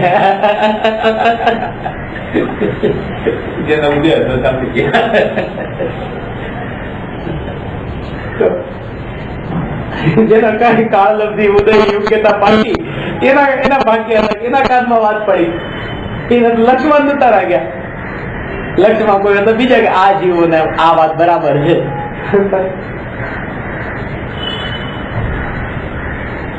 અને એમાં તો તમારો દેશ તો આટલો પાકો થયો છે કે ભાઈ હું પોતે પરમાત્મા છું એ કહું, તમે ચોકી નથી જતા. અને એ લેવલની વાત બધી નક્કી કરેલી. અને જે સાંભળવા માટે જે આવ્યા હતા એ તો નવા હતા, અને એ લોકો માટે પછી મેં આ જ વાત કહી દીધી. તો એ લોકો તો હા આવું વાત છે, હવે પરમાત્મા છે. અમે કેવી રીતે પરમાત્મા? અમે તો પરમાત્મા થવાનું છે. પરમાત્મા અમારું સાધ્ય છે કે પરમાત્મા સાધન છે? પરમાત્મા સાધ્ય પણ નથી, પરમાત્મા સાધન પણ નથી. તમે પોતે જ પરમાત્મા.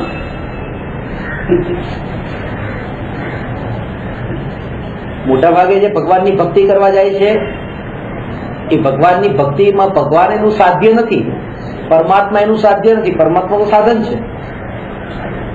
શેના માટે એને માન્યું કે ભગવાન મને ગાડી આપી દો, પૈસા આપી દો, આ આપી દો? સાધ્ય તો પૈસા છે, પરમાત્મા સાધન છે. અને એનો અર્થ એ થયો કે જે સાધ્ય છે એની કિંમત ઓછી વધારે છે અને સાધનની કિંમત ઓછી છે. સાધન તો બસ મતલબ પૂરતું વાપરીએ છીએ, ગાડીમાં બેસીએ છીએ એટલા માટે કારણ કે મુંબઈ આવવું છે. બાકી ગાડીથી શું મતલબ છે? ગાડી હોય કે પ્લેન હોય કે કંઈ પણ હોય, મુંબઈ આવવું છે, મુંબઈનું મહત્વ છે, સાધનનું કોઈ મહત્વ નથી. અને પરમાત્માની ભક્તિ કરી એને તો સાધન બનાવી દીધા કે મને ગાડી જોઈએ છે એટલા માટે હું તમારી ભક્તિ કરું છું. ગાડીની કિંમત વધારે છે, પરમાત્મા તો સાધન બનાવી દીધા એને. તો પહેલા તો એ કે પરમાત્માને સાધનની કેટેગરીમાંથી પણ હટાવવાના છે, પછી સાધ્યની કેટેગરીમાં કે મારે પરમાત્મા થવાનું છે કે નહીં, હું પોતે પરમાત્મા છું. પરમાત્મા સાધન પણ નથી, પરમાત્મા સાધ્ય પણ નથી. કે સાધક તો જે સાધના કરવાની બાકી હોય એ સાધક છે. સાધના કરી રહ્યો છે તે સાધક છે. પરમાત્મા તો પરિપૂર્ણ છે, ત્યાં સાધના ક્યાં? એટલે સાધક, સાધન, સાધ્ય આ બધું છૂટી જાય છે જ્યાં, અને એક પોતે હું જ્ઞાન સ્વભાવી પરમાત્મા ત્યાં પોતે ભેદથી છૂટ્યો, ત્યાં વિકલ્પથી છૂટ્યો. આ 3 વિકલ્પ હતા. સાધક એ વિકલ્પ હતો, સાધન એ પણ વિકલ્પ હતો, સાધ્ય પણ વિકલ્પ હતો. આ વિકલ્પ છૂટી જાય. અંતરની સ્પર્શમાં વારંવાર વિકલ્પ કેવો થયો તો અંદરમાં સ્પર્શી લો, હું પોતે પરમાત્મા, હું જાણનાર માત્ર. જાણનાર માત્ર અને એને સ્વભાવથી હજી ઊંડા ઉતરીને કોલસા ઉપર રાખ લાગેલી છે, હાથ લગાડ્યો, ગરમપણાનો અનુભવ થયો, આ આગનો અનુભવ થયો. આ આગ જે છે ગરમ છે, રાખ ગરમ નથી, રાખ ગરમ નથી, આગ ગરમ છે. એ આગ જ ગરમ છે ને આગનું જ આ પ્રગટપણું છે. એવી જ રીતે કે આ જ્ઞાનનું પ્રગટપણું છે, આ રાગનું પ્રગટપણું નથી. આ જે વ્યક્ત થઈ રહ્યું છે એ જ્ઞાનનું જ વ્યક્તપણું છે, રાગનું વ્યક્તપણું નથી. રાગ તો મને જણાયો છે કારણ કે જ્ઞાનની મહિમા નથી, જ્ઞાનનું સ્વરૂપ આજ સુધી મેં લક્ષમાં લીધું નથી, એટલે આ રાગ જણાયો છે. બાકી આ જે જણાઈ રહ્યું છે આ તમે નથી, સામે બેઠા તે તમે નથી, મારું જ્ઞાન છે. આ ખુરશી નથી, આ જ્ઞાન છે. આ જ્ઞાન છે, આ જ્ઞાન છે એવી જેની જાગૃતિ છે એને હવે તમે સામે તમે નથી તો પણ તમે નથી એમ નહીં, એ પણ જ્ઞાન જ છે. શબ્દમાં નથી ભાવ, તમે જે કહો છો ભાવ ભાષણ થઈ ગયું જ્ઞાન છે એમ બોલો તો બરાબર છે. ઘણી વાર શબ્દ થઈ જાય એના માટે એ જ વાત તમને બતાવવાની છે. એ જ વાત. આ જે તમે અત્યારે આત્માનો વિચાર કરો છો એ તમારો આખું જે અંદરમાં બધું ભેગું ભરેલું પડ્યું છે ને એને સાથે લઈને વિચાર કરો છો, એને સાથે લઈને વિચાર કરો છો. એટલા માટે જ તમને કહું છું કે 24 કલાક તમે છે ને આ વિચારોની સાથે ક્યાં ક્યાં કેવા કેવા વિચાર કરવાના, આ તમને ખાસ ખબર પડવી જોઈએ. અત્યારે ખાલી તમને બતાવું કે તમે આ વિચાર કરો, પણ હવે તમે તરત જ માનો કે અહીંથી ઉભા થઈને કોઈ વાત કાઢી તો તમે એને રોકી રહ્યા નહીં. આ બધી વાતો માં નથી કહું. ન્યાયનો વિચાર કરો, આપણને શું મળવાનું છે, આ વિકલ્પથી શું મળવાનું, તરત તમને સમજાય, રોક્યા, રોકાઈ જાય. બીજા પડે પાછા તમને વિકલ્પ થયો, ગાડી નથી મળતી, ટેક્સી નથી મળતી, હવે શું કરવું, હવે શું કરવું? તો તમે કીધું જાણનાર છે, જાગૃત જાગૃત. જ્યાં જવાનું છે ત્યાં પણ જાણવા રૂપે જ રહેવાનું છે, અહીંયા પણ જાણવા રૂપે છે.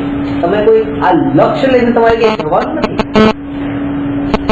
સાધનાની જે યાત્રા છે, યાત્રા કોઈ ડેસ્ટિનેશન ઉપર નથી કે અહીંથી અમેરિકા જવાનું હોય કે અહીંથી પોતાના ઘર સુધી જવાનું હોય, એવી યાત્રા નથી. એ નૃત્ય જેવી છે કે જેમાં ગતિ તો થાય છે, ચાલવાનું તો થાય છે, પણ ક્યાંય જવા માટે નથી થતું. ત્યાં ને ત્યાં, ત્યાં ને ત્યાં ને ત્યાં ગતિઓ છે. આ જાણવા જાણવા જાણવા જાણવા જાણવા જાણવા જાણવા જાણવા રૂપ. તમે જો કોઈ ડેસ્ટિનેશન માની લીધું, તમને એમ થશે અરે હજી તમે ત્યાં પહોંચ્યા જ નથી, હજી તમે પહોંચ્યા જ નથી. પહોંચવાનું નથી. આ તો જાણવારૂપ પરિણમન જે છે, આ જાણવારૂપ પરિણમન કેવળ જ્ઞાન સુધી પહોંચવા માટે નથી. આ જાણવારૂપ પરિણમન, જાણવારૂપ પરિણમન જે છે બસ એ પોતાના સ્વભાવ રૂપ છે.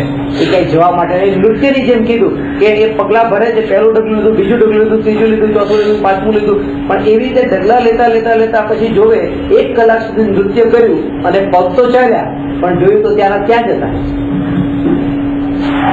અને કોઈ ગતિ કરી અને પગથી ગતિ કરીને એ દૂર સુધી પહોંચ્યા, 1 કલાકમાં 5 કિલોમીટર ગતિ કરી. તો આ જે આત્માની જે સાધના છે, એ સાધનાની જે વિધિ છે એ ક્યાંય પહોંચવા વાળી સાધના નથી કે મોક્ષે જવું છે, એ ડેસ્ટિનેશન વાળી નથી. હું પોતે જાણવા રૂપ કાર્ય કરી રહ્યો છું, જાણવા રૂપ કાર્ય કરી રહ્યો છું, ક્યાંય જવું નથી. પોતાનું કાર્ય ચાલતું રહે છે અને કોઈ લક્ષ્ય બાંધ્યા વગરનું કાર્ય ચાલતું રહે છે, એની સાધના સફળ થાય છે. વાત સૂક્ષ્મ છે આ બધી વાત, પણ શાંતિ નિર્ણય કરો, લક્ષ્ય કરો તો તમે પહોંચો. એ ઓપોઝિટ છે. એ જ લક્ષ્ય બની ગયું છે એનું. આ જ લક્ષ્ય બની ગયું ત્યાં એને પણ લક્ષ્ય તો નક્કી કર્યું, તૈયારી તો બહુ કરી છે. અને પેલા એ તૈયારી કરવાની એટલી જરૂર નથી પડતી. જેને 5 કિલોમીટર ચાલવું છે ને એને ચાલવાની તૈયારી નથી કરવી પડતી, પણ જેને ડાન્સ કરવો હોય 1 કલાકનો તો એને 1 કલાકના ડાન્સની કેટલી પ્રેક્ટિસ કરવી પડે છે. ખરી સાધના એ જ છે કે જેમાં આટલી તૈયારી માંગે છે. તો મોક્ષના માર્ગે જવું હોય તો કઈ નથી કરવાનું. એને તો કપડા બદલ્યા અને સીધો વેશ ધારી લીધો, ચલો મોક્ષે જવાનું છે, સામે એને મોક્ષ દેખાય છે, બસ આ વિહાર કરવાનું ચાલુ કરી દીધું મોક્ષે જવા માટે, મોક્ષે જવા માટે. એમ નથી. આયા તો એ સાધના માંગે છે, આ સાધના કરી એ માંગે છે કે મળવાનું કઈ નથી, હાથમાં કઈ આવવાનું નથી, તો પણ આ કરે છે. મોક્ષ નથી મળવાનું, મોક્ષ નથી મળવાનું, કોઈ જગ્યાએ પહોંચવાનું નથી. પ્રાપ્ત એ થવાનું છે જે છે, જે અહીંયા છે એ જ મળવાનું છે, ક્યાંય જવાનું નથી. આજે જાણપણું છે, જાણપણું જાણપણું જાણપણું જાણપણું જાણપણું, એ જાણપણા રૂપ જે કાર્ય થઈ રહ્યું છે. પણ વિચારોના અંદર એટલા વિકલ્પો એવા ભરેલા પડેલા છે, પ્રકારના વિચારો એટલા બધા ગૂંથાયેલા છે કે જેના કારણે થઈને એક મેં વાત વાંચી હતી કે એક વ્યક્તિનું મરણ થવાનું હતું ત્યારે દેવતા આવી ગયા એને લેવા માટે, અને દેવતાએ કીધું કે તે બહુ પાપ કર્યા છે, તો હવે તને સ્વર્ગમાં મોકલું છું. બહુ પાપ કર્યા હતા, બહુ પાપ કર્યા હતા મનુષ્ય જીવન, અને એવી જિંદગી જીવ્યો કે તને સ્વર્ગમાં મોકલું. કેમ સ્વર્ગમાં, નરકમાં કેમ નહીં? કે નરકમાં મોકલું તો અહીંયા જે તું જિંદગી જીવ્યો છો ને, જો નરકમાં સીધો જઈશ ને તને એ સ્વર્ગ જેવી લાગશે. તને એ નરકની જે જિંદગી છે સ્વર્ગ જેવી લાગશે, સારી લાગશે, બેટર લાઈફ લાગશે. તને સજા નહીં લાગે, તને એમ લાગશે ઓ હું તો કેવી જગ્યાએ પહોંચી ગયો. કારણ કે તું જે મનુષ્યનું જીવન જીવ્યો તે નરકથી પણ બદતર જીવન હતું. એટલે પેલા તને થોડીક વાર સ્વર્ગમાં મોકલું અને પછી તને નરક મોકલું, તને ખબર પડે કે દુઃખ કોને કહેવાય નરકનું.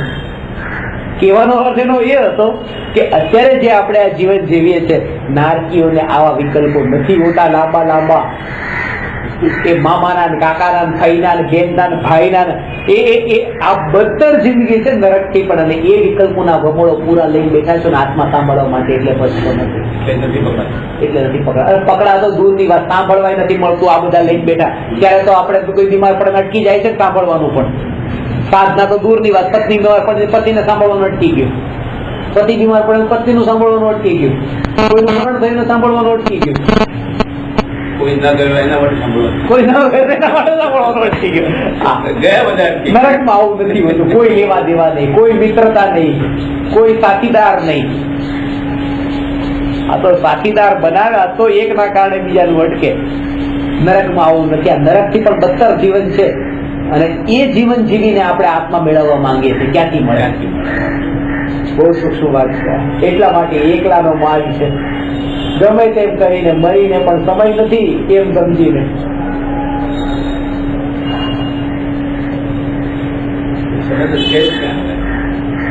કાલ ન કરતો.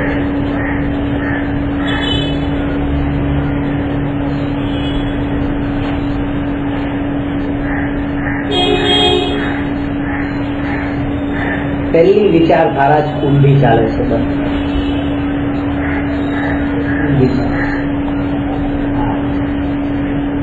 કરવાનું છે, કરવાનું છે, કરવાનું છે.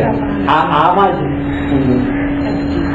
હું જાણનાર છું એ જો લક્ષમાં રે તો હવે જે કરવા પડવાના વિકલ્પ છે એનું કરતા પણ છૂટ્યું, એમાં એકત્વનો ભાવ છૂટ્યો, અને એ જ નિરાકુરતા છે, એ શાંતિ છે.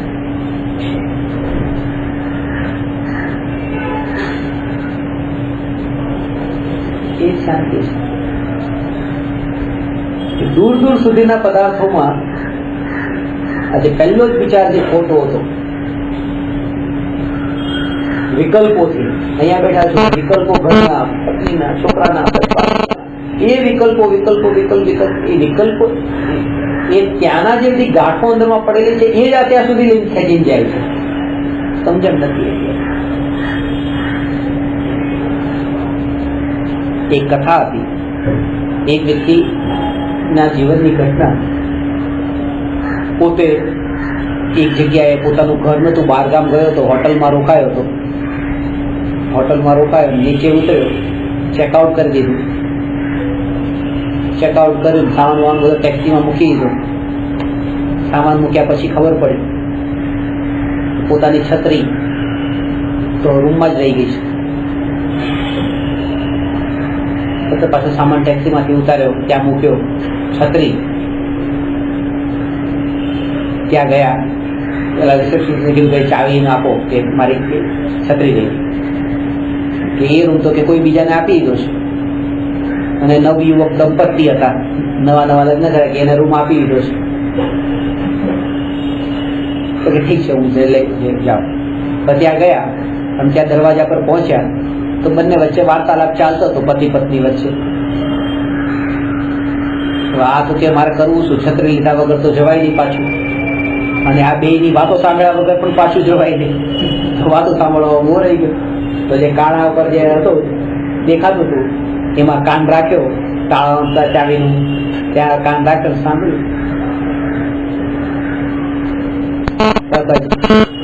પતિ છે એ પત્નીના વખાણ કરતો કે અરે તારા તો કાળી નાગીન જેવા કે તારા વાળ છે, કેવા સરસ સરસ હવા લાંબા વાળ, આ વાળ કે.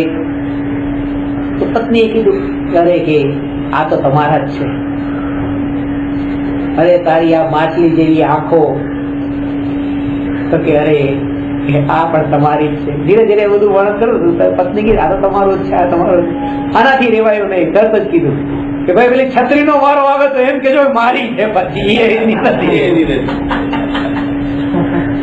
બધું દૂર દૂર હા કે એ મારી છે, પછી એ નથી. કહેવાનો મતલબ એ હતો કે આ જે વિકલ્પમાં જે અંદરમાં આટલો, છત્રીની કોઈ કિંમત નથી, પણ એને આટલું નીચે આ અંદરમાં જે ગાંઠ બંધાયેલી છે ને એના જેવું જ આપણું છે. એટલે આપણે નાના એવા પરમાણુ જેનું કોઈ મૂલ્ય નથી, પણ એના અંદર આપણા વિચારોમાં એટલી મોટી વસ્તુ બની ગઈ છે.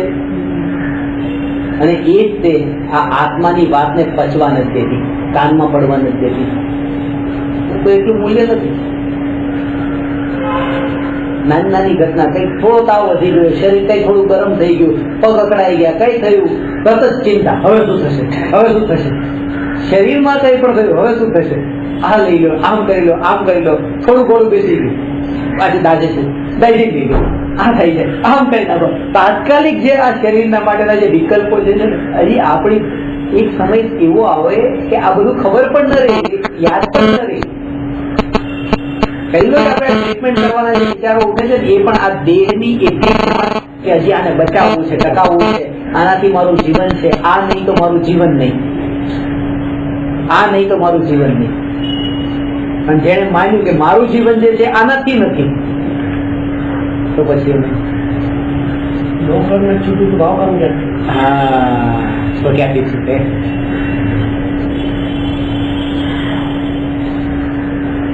શરીર પોતાનું જાણવાપણારૂપ અસ્તિત્વ, જ્ઞાન માત્ર, સત્તા માત્ર.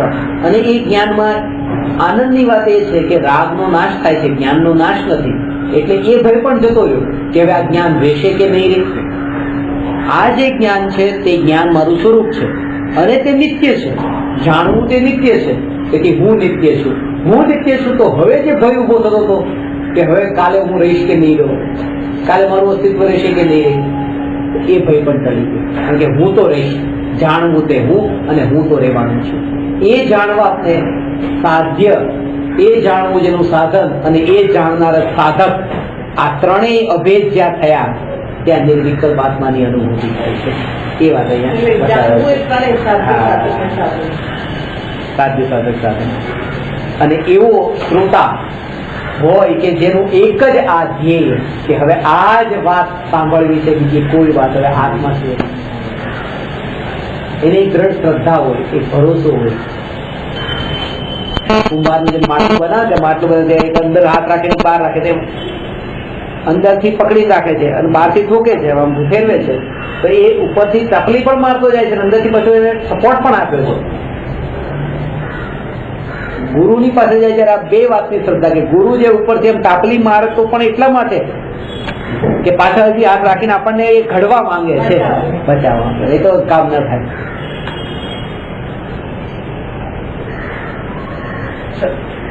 નિર્વિકલ્પ જે ધ્યાન હોય, દશા હોય, ધ્યાન બે વસ્તુ અલગ છે. તમે બે શબ્દ બોલ્યા. નિર્વિકલ્પ ધ્યાન અલગ છે, નિર્વિકલ્પ દશા અલગ. અને સતત શું ચિંતન આત્માને લગતું નિર્વિકલ્પ ધ્યાનમાં તો નિર્વિકલ્પ જ છે, એટલે ચિંતન ની સવાલ જ નથી. નિર્વિકલ્પ થયા ના થાય ત્યાં સુધી નિર્વિકલ્પની અવસ્થામાં વાત કરો. નિર્વિકલ્પ ધ્યાન પછી મેડિટેશનની સ્થિતિ હોય એ નિર્વિકલ્પ અનુભૂતિ છે. નિર્વિકલ્પ અનુભૂતિ એનું નામ છે કે જે પોતે શુદ્ધોપયોગનો કાળ હોય. અને નિર્વિકલ્પ દશા એનું નામ છે કે શુદ્ધોપયોગ ન હોય પણ શુદ્ધ પરિણતિની સાથે જે આત્માનું જીવન જે ચાલતું હોય એ શુદ્ધ પરિણતિ, એ સમ્યક દ્રષ્ટિને પણ વિકલ્પના કાળે પણ હોય. શુદ્ધ નિર્વિકલ્પ દશા, નિર્વિકલ્પ દશા વિકલ્પના કાળે પણ હોય. નિર્વિકલ્પ અનુભૂતિ ક્યાં નથી, દશા છે. અને દશા નિર્વિકલ્પ કેમ કીધી છે? કારણ કે જાણી બુજીને મારી નગરીને ઉપયોગને ભમાવતા નથી.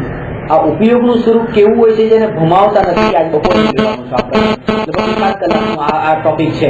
નિર્વિકલ્પનું જે છે ને કે નિર્વિકલ્પની સ્થિતિ અંદર કેવી છે, એ સમયે ત્યાં શું હોય છે,